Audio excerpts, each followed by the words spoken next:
continuar, hermanos, con la serie. Espero que se encuentren bendecidos, espero que nos encontremos listos para aprender y para poder observar este siguiente tema. La semana pasada hablamos de la organización de la iglesia, hermanos. Hablamos de la estructura. En esta ocasión queremos hablar o presentar esta información del por qué soy un miembro de la iglesia de Cristo. Y déjenme presentarle que es por su unicidad, es auténtica, es única. Vamos a estar viendo 7 diferentes maneras que enfatizan esto, 7 diferentes cosas que ayudan a explicar este punto. Queremos sobre todo, ¿verdad?, observar lo que el pasaje de Efesios 4 nos menciona. Así que todos, ¿verdad?, que tengan la oportunidad, abran sus Biblias ahí en Efesios capítulo 4. Y vamos a estar viendo el versículo del 1 al 6, pero vamos a enfatizar el versículo del 4 en adelante. Quiero que tengamos esto en mente, porque aquí nos va a enfatizar el apóstol Pablo la unicidad de la iglesia. Note lo que dice: yo pues, preso en el Señor, os rogué que andéis como es digno de la vocación con que fuisteis llamados, con toda humildad y mansedumbre, soportaos con paciencia los unos a los otros en amor, solícitos en guardar la unidad del Espíritu en el vínculo de la paz, un cuerpo y un espíritu, como fuisteis también llamados a una misma esperanza de vuestra vocación, un Señor, una fe, un bautismo, un Dios y Padre de todos, en el cual es sobre todos y por todos y en todos. Aquí encontramos los 7 uns que se llama: un cuerpo, un espíritu, una misma esperanza, un Señor, una fe, un bautismo y un Dios. 7 veces incluye el artículo un, singular, auténtico, único. Eso es lo que queremos hablar de la unicidad. Queremos hablar que hay algo importante sobre esto. Vamos a tener que navegar un poquito rápido porque son 7 puntos que vamos a observar y queremos encerrarlo todo para concluir. Vamos a abrir esta lección de esta manera. Número 1, el cuerpo. Dice que es un cuerpo. Versículo de Hechos capítulo 2 y versículo 40 nos menciona cómo un individuo llega a ser parte de este cuerpo. Nos dice en el capítulo 2, versículo 38, cuando aquellos hombres le dijeron a Pedro: varones hermanos, ¿qué haremos? Pedro les contesta: arrepentidos y bautícese cada uno de vosotros en el nombre de Jesucristo para el perdón de vuestros pecados y recibiréis el don del Espíritu Santo. Continúa el apóstol Pedro explicando y exhortando, según el versículo 40, que con muchas otras palabras les exhortaba, les amonestaba ser salvos de esta perversa generación. El versículo 41 nos muestra de cómo estos individuos que estaban allí escuchando, de cómo estos individuos que estaban poniendo atención, inclinando su oído, que se habían afligido porque habían reconocido su mal delante de Dios. Dice: así que los que recibieron su palabra, note ahí, recibieron su palabra. Tiene uno que recibir la palabra de Dios entendiendo a ir a la obediencia. El recibir es mostrarlo a través de actos obedientes. Ir al bautismo, fueron bautizados y se añadieron en aquel día como 3,000 personas. Esa es la manera que Dios nos enseña de cómo eres parte de este cuerpo. Ahora, déjame continuar diciendo esto. Según el contexto de Hechos capítulo 2, no solamente te enseña cómo eres parte del cuerpo, sino te enseña a dónde te estás añadiendo. En el versículo 47 dice: alabando a Dios y teniendo favor con todo el pueblo, y el Señor añadía cada día a la iglesia los que habían de ser salvos. Tenga esto en mente precisamente ahorita. Dice que son añadidos a la iglesia. Tenga ese término de la iglesia, porque vamos a enfatizar esto más adelante. Ahora entonces, encontramos que el escrito, ¿verdad?, o la palabra de Dios, el versículo de abajo está mal. Ese no es el versículo en sí. Este es 1 Corintios 12, 18. ¿Ok? 1 Corintios 12, 18 dice lo siguiente: mas ahora Dios ha colocado a los miembros, cada uno de ellos, note, en el cuerpo. ¿Sí? Dice que Dios añadía cada día a la iglesia los que deben de ser salvos. El término usado ahí es iglesia, eclesía, los llamados fuera. Ahora Pablo escribe a los hermanos en Corinto y les dice que Dios ha colocado a los miembros, cada uno de ellos, en el cuerpo. Note cómo habla de un solo cuerpo, una sola iglesia, única, auténtica, y dice que como Él quiso. Quiero que tenga eso en mente. Vamos a Efesios. Note ahora, Efesios 1, 22 y 23. Esta cita sí está correcta. Note el énfasis y el hincapié que va a hacer el apóstol Pablo sobre el cuerpo. y sometió todas las cosas bajo sus pies y lo dio por cabeza. Si hay cabeza, es porque hay algo referencia a un cuerpo, ¿verdad? Sobre todas las cosas, dice, de la iglesia, o a la iglesia, la cual es, note el énfasis aquí, ya lo explica, Él es la cabeza de todas las cosas a la iglesia, la cual es su cuerpo. La iglesia y el cuerpo son términos intercambiables, usando o haciendo referencia a lo mismo. La plenitud de aquel que todo lo llena en todo. Pablo empieza a explicar todo eso desde el versículo o el capítulo 1. Quiero que tenga esto de un cuerpo. Entonces, teniendo esto en nuestras mentes, nos podemos observar, eso fue el mismo pasaje, se enfatizó, si no me equivoco, sí, claro, se enfatizó el mismo pasaje. Pero vemos aquí en el capítulo 2, note lo siguiente, va a ser algo otra vez explicando desde el capítulo 1 que Dios puso a aquellos en un lugar que es la iglesia y Cristo es la cabeza de aquella iglesia, la cual es el cuerpo. Ahora en el capítulo 2 va a enfatizar de cómo esto se llevó a cabo en un solo pueblo. Ahora usa esa expresión. Dice, porque Él es nuestra paz, que de ambos pueblos hizo uno, derribando la pared interminaria de separación, aboliendo en su carne las enemistades, la ley de los mandamientos expresados en ordenanzas, para crear en sí mismo de dos un solo y nuevo hombre. Note aquí, un cuerpo, una iglesia, reunidos de dos pueblos a ser un solo pueblo, un solo hombre. Note aquí, haciendo la paz y mediante la cruz reconciliar con Dios a ambos en un solo cuerpo. Note la expresión otra vez. Dice, matando en ellas las enemistades. La unicidad de un cuerpo, hermanos, está simplificado, explicado. Hermano, amigo, amiga, ¿verdad? Miembro. Podemos ver todo esto, amados, que a través de la Escritura, el énfasis de algo único es otra vez, una y otra vez enfatizado. Ahora note, en Efesios capítulo 5, mismo libro, para usar el mismo contexto. Más adelante vimos en el 4, lo cual estamos viendo un solo cuerpo. Pero ahora en el capítulo 5, versículo 30, hace lo que es una ilustración. Y a través de la ilustración va a cerrar en esto. Dice, porque nadie aborreció jamás su propia carne, sino que sustenta y la cuida como también, ¿sí? Sustenta y la cuida como también Cristo la iglesia. Y note, porque con el fin, o porque somos miembros de su cuerpo.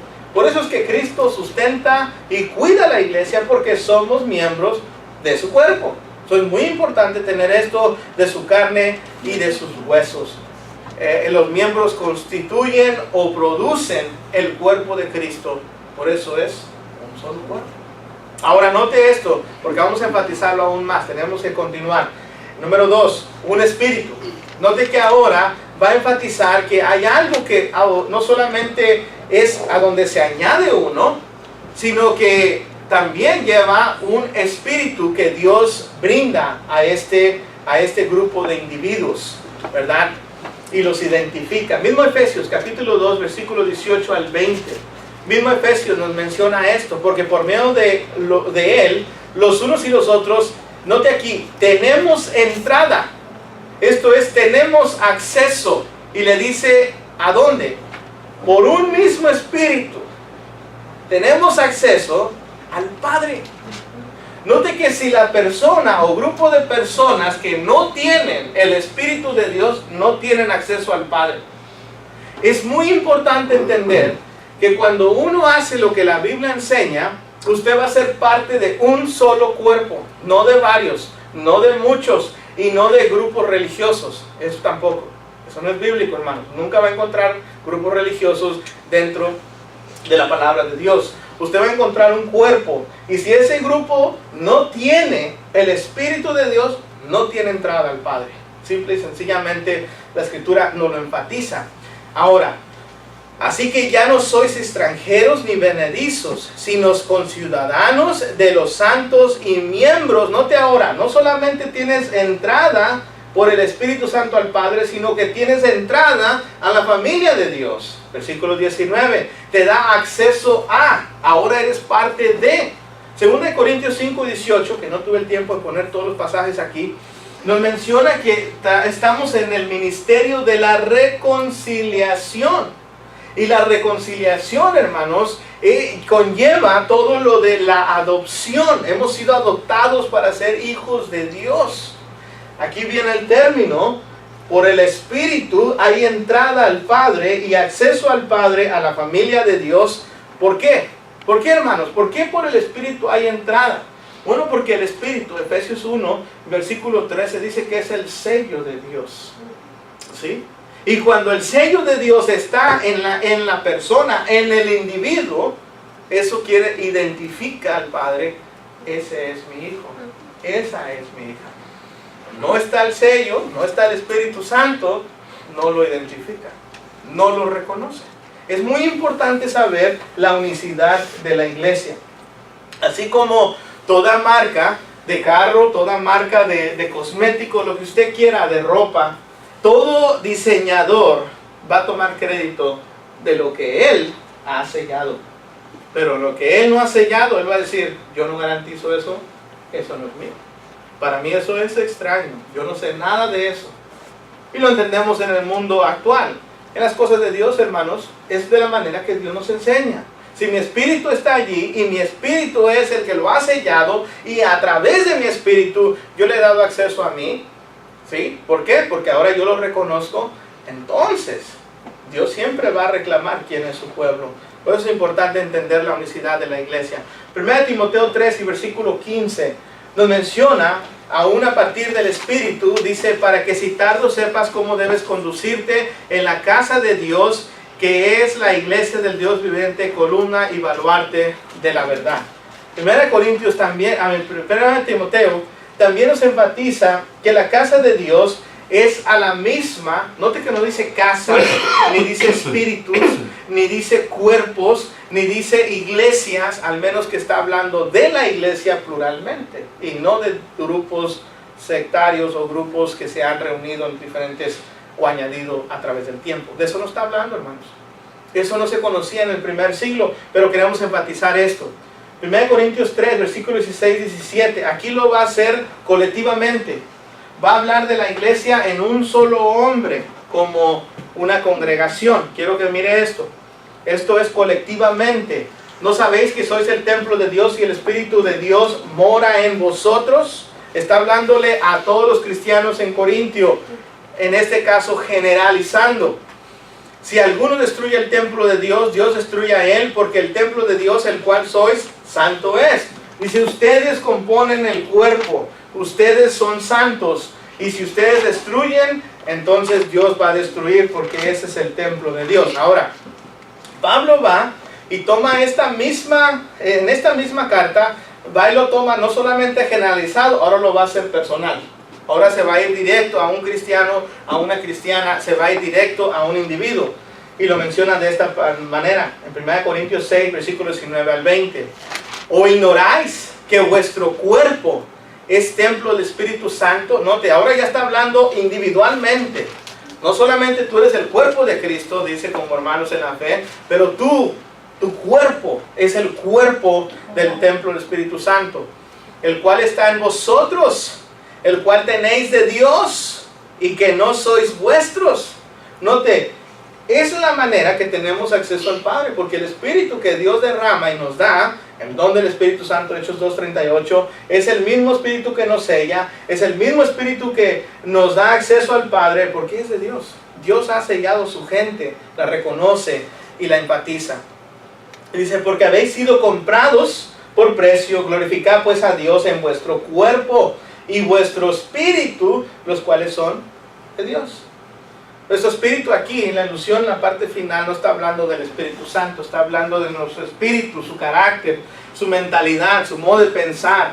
Dice, glorifica a Dios a través de ello, porque esto es de Dios. Entonces, nos enfatiza el espíritu. Número 3, a una misma esperanza. Note aquí que va a dar una esperanza, va a hablar de algo en lo cual esperar, algo en lo cual tener. Primera de Pedro 1 y versículo 3 nos menciona esto. Bendito el Dios y Padre de nuestro Señor Jesucristo, que según su gran misericordia o grande misericordia nos hizo renacer. Note para qué es renacido. Para una esperanza viva. Cuando la persona renació, esto es, vino al nacimiento, y ahorita vamos a enfatizar un poquito de esto, vino para vivir a una resurrección o a una esperanza vida, perdón, por o a través de la resurrección de Jesucristo de los muertos. Es Jesús que lo hace posible y te da la nueva esperanza. ¿Ok? Ahora note, Tito 2 y versículo 3. Tito 2 y versículo 13, perdón, nos dice, guardando la esperanza bienaventurada.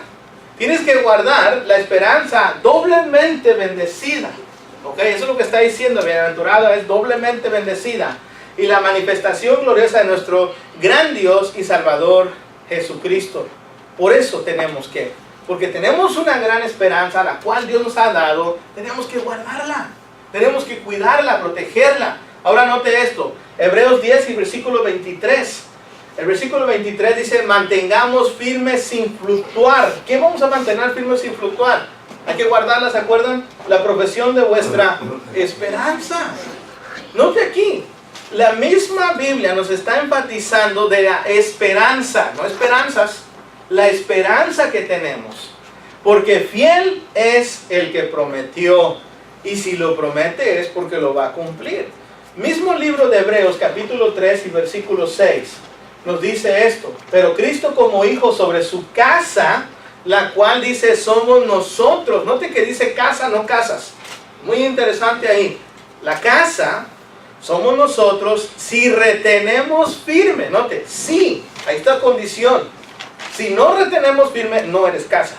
¿Ok? Si no retenemos firme, tampoco vas a tener la esperanza, que es al final. Pero si retenemos firme hasta el final, la confianza y en Él, gloriarnos, dice, de la esperanza. Hay que gloriarnos en la esperanza que tenemos. Por eso hay que mantener firme. Esta esperanza tiene que estar siempre en nuestras mentes, en nuestros corazones, a través del tiempo, para poder traer gloria a nuestro Dios y no olvidarnos del propósito en el cual fuimos llamados. Primera de Pedro 3 y versículo 15. Pasaje que conocemos, que nos habla de cómo tenemos que defender, presentar defensa. Tener que tener sabiduría de cómo hablar. Aquellos que demandan, dice, la razón de la esperanza que hay en vosotros. No dice esperanzas, no dice razones, dice la razón de la esperanza que hay en vosotros. Hay una razón por la cual Dios te llamó. Tienes una esperanza a la cual esperar. Pero para eso tenemos que santificar, ¿verdad?, a Dios el Señor en vuestros corazones. Tenemos que apartar nuestro corazón para Dios exclusivamente. Santificar es, ¿verdad?, estar apartado y estar siempre preparados. Buscar estar preparados. ¿Para qué? Para presentar defensa. ¿Sí? Con mansedumbre y reverencia, honor, respetando a la persona, respetando a Dios ante todos aquellos que demandan razón. Y van a demandar razón. ¿Cuál es tu esperanza? ¿En qué es lo que esperas? Hay que mostrar. Fuimos llamados a una misma esperanza. Ahora, número 4. Dice, un Señor. Ahora vamos a hablar de un Señor específicamente. Un Dios. Pero en este caso, un Señor, y lo vamos a enfatizar en una palabra. ¿Por qué usa la palabra Señor? Aquí en Mateo 28, versículo 19, nos menciona de cómo, ¿verdad?, llegamos a estar en esto. Y va a decir usted por qué, déjame le explico. Dice, por tanto, id a hacer discípulos a todas las naciones, bautizándolos en el nombre del Padre, del Hijo y del Espíritu Santo. Déjame le digo a qué hago alusión a esto. En el simple español no se mira, lo tenemos que entender en el griego. La palabra en es dentro de, a la posición de, ¿sí? Usted y yo vamos a entrar, cuando somos parte de un reino, quiere decir que hay un rey. Y ese rey, usted y yo, estamos entrando en posesión de ese reino para ser parte de aquel que tenemos como sobrecabeza de Señor, amo, maestro, ¿verdad? Diferentes términos que se pueden usar. Y esto nos ayuda a entender que cuando la persona es bautizada, entra en la autoridad del Padre, del Hijo y del Espíritu Santo, en posesión. Llega a ser parte de ese cuerpo, de esa iglesia, de esa casa, y continuamente los términos que usamos. Note aquí Mateo 10, versículo 24. Mateo 10, 24 dice: el discípulo no es más que su maestro, ni el siervo más que su señor. Si hay un amo, es porque usted y yo hemos elegido ser siervos. La palabra griega para siervo, doulos, denota no un esclavo a fuerza, sino un esclavo de voluntad. Esto es un siervo que voluntariamente se mete debajo de su amo. Un ejemplo para que usted lo entienda. Usted, espero no afectarles en su modo de pensar, pero un término para entender esto es un empleado que mete su aplicación, sabe que hay un jefe y se sujeta a ese jefe que ya está. Y va a hacer lo que el jefe le mande. Eso es la ilustración que nos enseña. Usted y yo somos siervos. Voluntariamente nos sujetamos abajo de aquel que es el amo, que es la cabeza. Esto está hablando un señor. Hay una cabeza. Es lo que está enfatizando, ¿ok? Ahora, número 5, una fe. Nos va a hablar de una fe, no de varias fees, no de varias creencias, una fe. Note que todo ha sido singular. Hasta este momento se ha excluido mucho ya. Pero Pablo no lo quiere dejar ahí. Aquí se va a poner, de aquí en adelante lo va a enfatizar más claro que el agua. Ahora sí, no lo podemos dejar, pero a veces la gente necesita más explicación. Una fe. En Hebreos 11, versículo 6 nos menciona precisamente la importancia de tener fe. Pero sin fe, dice, es imposible agradar a Dios, porque es necesario que el que se acerca a Dios crea que le hay y que es galardonador, esto es, que brinda el galardón o que brinda el premio a los que le buscan. Y esto mencionábamos en la mañana de buscar. Note que en una fe, en Hebreos capítulo 12 y versículo 2, hermanos, Hebreos 12 y versículo 2, note lo que nos dice: puesto los ojos en Jesús, el autor y consumador de la fe. Si usted quiere agradar a Dios, según Hebreos 11, usted tiene que tener fe, porque si no, no agrada a Dios. Y la fe es mostrar obediencia. Al mostrar la obediencia, nos dice la misma Biblia que Cristo es el que ha hecho la obediencia, consumador de la fe. Él es el autor, Él es el que dio la iniciativa. Y mismo Hebreos, no sé si lo tengo aquí o no, pero déjense lo doy. Mismo Hebreos 5 y versículo 8, dice que aún siendo hijo, aprendió la obediencia. Por eso es el autor de la fe, porque él aprendió cómo llegar a obedecer a Dios tal, desde principio a fin, cómo llevar esa obediencia. Por eso cuando viene Juan, el que bautizaba en el río Jordán, va y se presenta a él, le dice: ¿vienes tú a mí, maestro? Yo debo ser bautizado por ti. Jesús le dice: dejad, tenemos que cumplir con toda justicia. Esto es, en la versión PDT o la versión simplificada, tenemos que cumplir con todos los requisitos de Dios. Eso es obediencia. Por eso es el autor. Ahora note, Romanos 10 y versículo 17 nos enseña que esta fe solamente viene de una manera. Así que la fe viene por el oír, y el oír de la palabra de Dios. Si usted quiere tener fe que lo va a llevar a la salvación, esa fe que va a agradar a Dios, esa fe en la cual usted va a imitar lo mismo que hizo Jesús, usted tiene que oír de la palabra de Dios. Lo que hemos visto anteriormente, lo que hemos observado. Continuamente presenta que esa misma esperanza, esa misma fe se contiene. Es una convicción, es algo que Dios ya te dio, pues es la fe, la certeza. Esto es, hay algo que ya está claro en tu mente, de lo que se espera, la convicción de lo que no se ve. La fe es que tú ya llegaste a estar consciente y decir: yo hice exacto lo que Dios me pidió. Por consiguiente, estoy convencido, tengo la convicción de lo que ya me va a esperar aún sin verlo. Y por eso explica en Hebreos 11, versículo 1, el autor. Pero note, la fe también se puede notar en lo que es la palabra de Dios.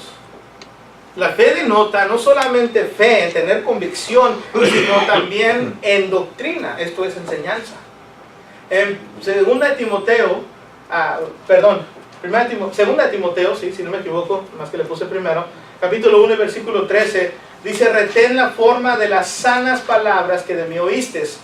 Tienes que retener el patrón, tienes que retener la forma, tienes que tener lo que yo ya te dije, el diseño que yo ya te dije. Eso es tener fe, eso es ser obediente, cuando retienes las sanas palabras que hemos escuchado de nuestro Señor, a través de sus siervos, en este caso el apóstol, en este caso el autor del libro de los Hebreos. Ahora, note, número 6, un bautismo, ya vamos a acabar. Note que ya vimos una fe, excluimos todas las demás, vamos a ver un bautismo, lo cual va a excluir todos los demás. Ahora encontramos, no tenemos el tiempo para ver todo esto, solamente le voy a enfatizar algunas cosas. Usted lea Juan capítulo 3, versículos del 1 al 5 en su tiempo, y usted va a encontrar que este hombre llamado Nicodemo viene a Jesucristo y él quiere saber ciertas cosas. Sobre todo, él quiere saber de qué es lo que tiene que hacer, ¿verdad? Él quiere venir a Jesús para escuchar lo que él tiene que escuchar, las palabras que él tiene que recibir de Cristo Jesús. Jesús le dijo: el que naciere de nuevo, si no nace de nuevo, no puede ver el reino de Dios. La palabra reino es singular también y hace referencia a la iglesia. Ahora, teniendo esto en mente, se está diciendo en término negativo: tienes que nacer. ¿Se acuerdan que vimos allá en el versículo anterior que nos hizo renacer a una esperanza nueva? Bueno, tenemos allí, en 1 Pedro 1:3, tenemos allí esa esperanza viva. ¿Por qué? Porque hubo un nacimiento. Y no te dice, Nicodemo le dijo: ¿cómo puede el hombre nacer siendo viejo? ¿Puede acaso entrar por segunda vez en el vientre de su madre y nacer? Jesús viene respondiendo otra vez: de cierto os digo que el que no naciere de agua. Note aquí el nacimiento de agua, está hablando del bautismo, y del Espíritu, no puede entrar en el reino de Dios. Encontramos aquí un énfasis. Ese es el mejor que nos ayuda a comprender. Ahora, está también, por ejemplo, en Hechos capítulo 19, cuando encontramos a aquellos individuos en la ciudad de Éfeso, precisamente, que habían sido bautizados por el bautismo de Juan. En Hechos capítulo 19, versículo 1 adelante. Y estos individuos habían sido bautizados bajo un orden antes de Cristo. Y viene el apóstol Pablo a la ciudad de Éfeso y empieza a explicarles, y cuando ellos se dan cuenta, ellos dicen: nosotros no hemos escuchado nada del Espíritu Santo. Dice el apóstol Pablo: entonces tenemos que bautizarte por la razón correcta para recibir el sello de Dios. Y encontramos ahí el ejemplo en Hechos 19, que hay un bautismo que solamente otorga a Dios, no anteriores. Hay uno. Por eso es un bautismo que Dios va a ofrecer, o ofrece mejor dicho, al individuo para recibir no solamente el perdón del pecado, sino el sello de Dios que le da entrada al Padre. Tenga eso en mente. Punto final: un Dios. Efesios 4, versículo 6, un Dios y Padre sobre todo, el cual es sobre todos y por todos y en todos. Lo deja claro: hay un solo Dios. Hay un Señor que mencionó, a cual usted y yo debemos sujetarnos, Cristo Jesús. Pero hay un solo Dios, y ese Dios y Padre de todos, el cual es sobre todos y por todos y en todos. Un Creador. ¿Sí? Un Creador. Lo que Génesis 1:1 nos enfatiza: en el principio Dios creó los cielos y la tierra. Ese es el Dios que está haciendo alusión aquí. Al Dios que podemos observar que has hecho todo, por lo cual vivimos en este momento, ¿verdad? Y tenemos la vida. Pero vamos a concluir con esto. La unicidad de la iglesia es enfatizada continuamente a través de la Escritura. Y encontramos, hermanos, aquí que Dios es el único. Y siendo único, tiene un lugar único, específico. Lo tuvo a través del tiempo. El tabernáculo era el único lugar donde se podía adorar a Dios, según en el tiempo de Moisés. Viene entonces David, se le da el plano, se construye la casa, Salomón la hace, la lleva a cabo, y ahora solamente el templo es el único lugar donde se puede adorar a Dios. Llega entonces Cristo Jesús para establecer su iglesia, su reino, su casa, etcétera, etcétera, todos los términos que refieren ahí, y solamente hay un lugar donde se puede adorar a Dios. Y a eso es lo que Dios nos quiere enfatizar, nos quiere demostrar: la unicidad de su reino, la universidad de su cuerpo, la universidad de todo lo que conlleva esta iglesia llamada la iglesia de Cristo. Pregunta entonces, ¿estás listo para ser parte? ¿Estás lista para ser parte de esta iglesia única que la Biblia enfatiza una y otra vez?